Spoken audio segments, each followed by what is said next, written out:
Good evening. Welcome to this channel. It's about past lives and reincarnation. I want to answer two very good questions. First, I want to tell you more about something that I talked about in my last video. Not that it was wrong, I just want to tell you more about it. Right, this is about this one. Do our weaknesses and traits follow us through lifetimes? So this is my observation.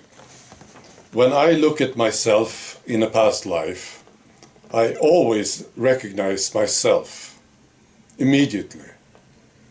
The character, what is me, I look at what I do in this past life and I see I'm very much the same.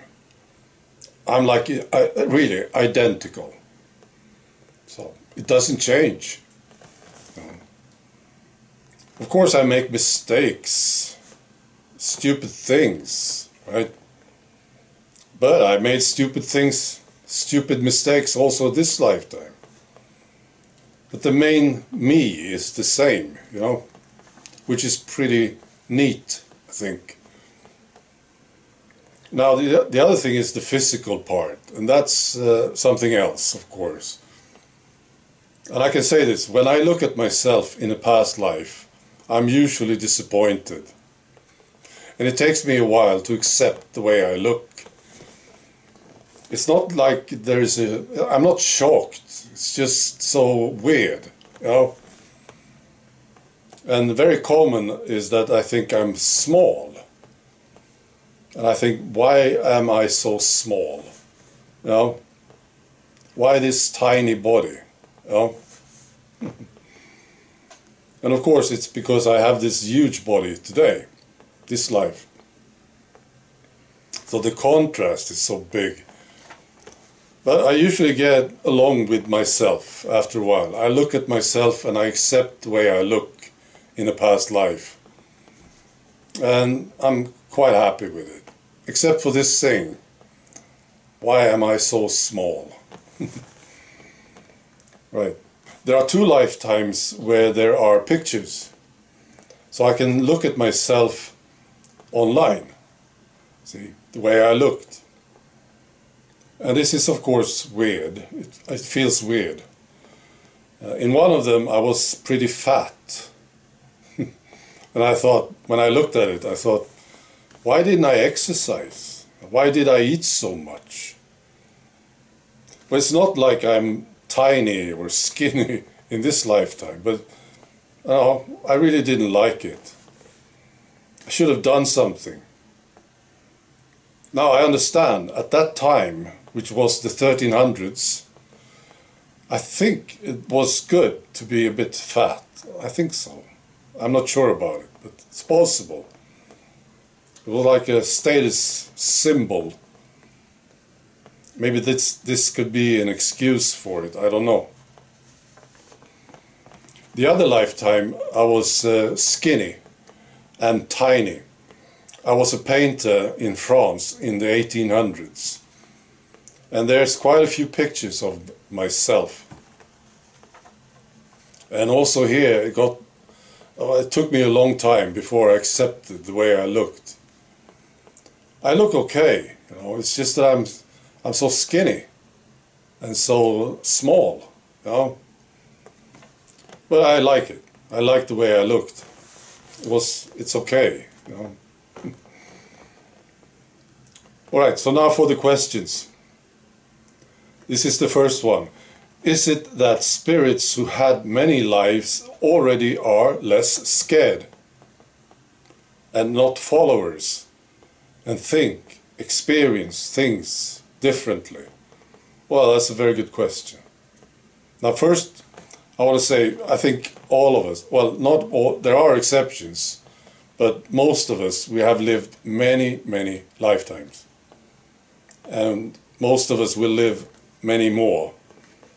But there are exceptions to this, of course. Now, what I'm looking at here is this, people who are aware of this, that they have lived before, they will live again, of course they are less scared. It's not easy to scare them. this idea of one life, you have one life and then it's the end, nothing else happens, makes people more careful about their bodies, their lives. I think so. It's like you have a car, right? And imagine if you could only have one. You have this car and you can't get another one. Of course you get concerned about this car. You want it to last, you know. But if you know that you can replace it, and that you will, when this car breaks down, you get another one, you're less careful about this car, of course. And I noticed, you know, when I started doing videos, I got contact with lots of people, and in the last 3 years it's been exploding, and many of them are very spiritually aware. So yes, I think there's a big difference. Well, they want to be able to scare us, don't they? So I think this idea of one life is, well, it's fake. Of course, well, that's what I think, it's fake. But it's also some sort of a propaganda. If they can convince people that they only live one life, it's easier to control them. You can scare them, you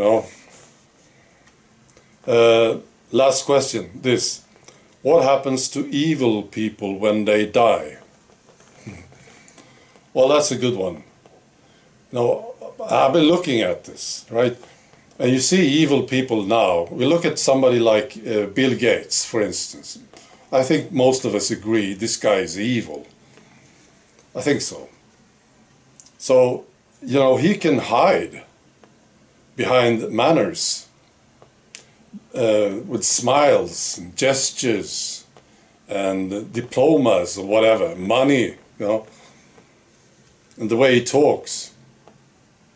And it's not very easy to spot. You have to look at him closely to understand that this guy is totally, he's an asshole, you know.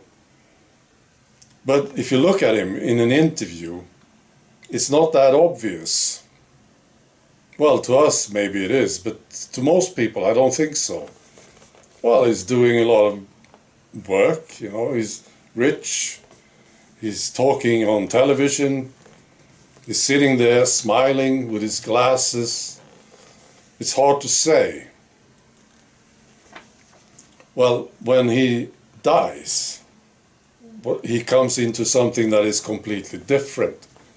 He comes to the other side, where people will see it. He can't hide behind this facade anymore. See? So it becomes obvious that this guy is no good. So my observation is this.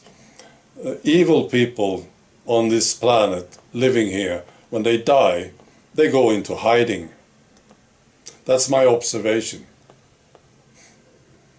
Because, you know, normal people will not like them.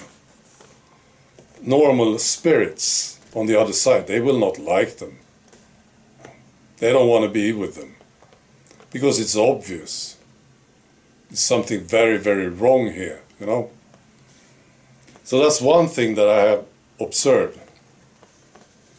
Now the other thing is this. I think it's very hard for them to start a new life which would be any good. Just general observation. It's going to be hard. Right. And, you know, they are trying to stop themselves. That's the thing. Nobody's stopping Bill Gates today. Well, not so far. Nobody managed to stop him. But he really wants to be stopped. Because he knows subconsciously that this is no good. I'm doing a lot of harm here.